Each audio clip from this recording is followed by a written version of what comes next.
कि अब फिज़ा है जिसने अब अपनी जान पर खेलकर ज़रून की ज़िंदगी बचा ली।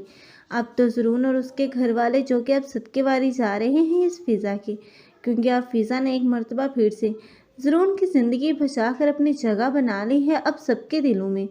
अब सईद और ज़किया जो कि पहले तो इस रिश्ते के खिलाफ हो चुके थे रानी की बातों में आकर, लेकिन अब की मर्तबा वो खुद ही चाहेंगे कि अब फिज़ा के साथ एक मर्तबा फिर से ज़रून का रिश्ता जोड़ दिया जाए। इसलिए वो साकिब से भी बात करेंगे। लेकिन साकिब तो पहले भी इस रिश्ते के हक में ही था। उसे तो अपनी बहन ही की खुशियाँ अजीज़ हैं। अगर किसी को अगर खुशी नहीं है इस रिश्ते से तो वह है रानी।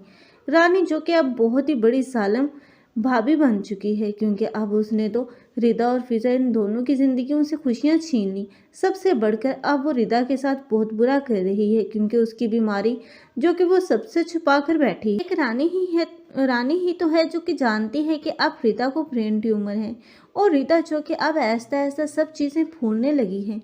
लेकिन आखिरकार रिदा की अब कंडीशन बहुत ही ज़्यादा ख़राब हो जाएगी। ऐसी सिचुएशन में जब उसे हॉस्पिटल ले जाया जाएगा, वहाँ पर अब साकिब को पता चलेगा कि अब उसकी बहन को तो ब्रेन ट्यूमर है, और डॉक्टर ये भी बताएंगे कि रानी ये सब कुछ जानती थी। तब तो साकिब अब इस रानी को अच्छा सबक सिखाएगा, उससे सवाल करेगा। लेकिन पहले तो अब रानी बहुत ही ज़्यादा कंफ्यूज हो जाएगी। लेकिन जैसे ही वो देखेगी कि अब रिदा की तबीयत थोड़ी संभल गई है, तब वो साकिब के सामने फिर से बहाने और उसके सामने बात शो करवाएगी कि उसे सिर्फ उन लोगों की फिक्र थी। वो नहीं चाहती थी कि सबको पता चले और सब लोग परेशान हों रिदा को लेकर। इसलिए वो चुपके से उसका इलाज करवा रही थी, और उसने ये सब चीज़ें इसलिए सबसे छुपाई।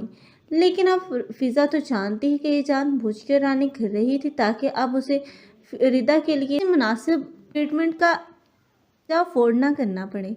लेकिन अब रानी कब तक बचेगी? आखिर एक न एक दिन तो रानी की असलियत सबके सामने आ ही जाएगी। आप लोगों में से कौन कौन रानी का बुरा अंजाम देखना चाहते हैं? कमेंट सेक्शन में अपनी कीमती राय का इज़हार लाज़मी करें। मज़ीद ऐसे रिव्यूज़ के लिए हमारे चैनल को लाजमी सब्सक्राइब कर लें। अगर आप लोगों को हमारी वीडियो अच्छी लगी हो तो वीडियो को लाइक करना मत भूलिएगा। अल्लाह हाफ़िज़।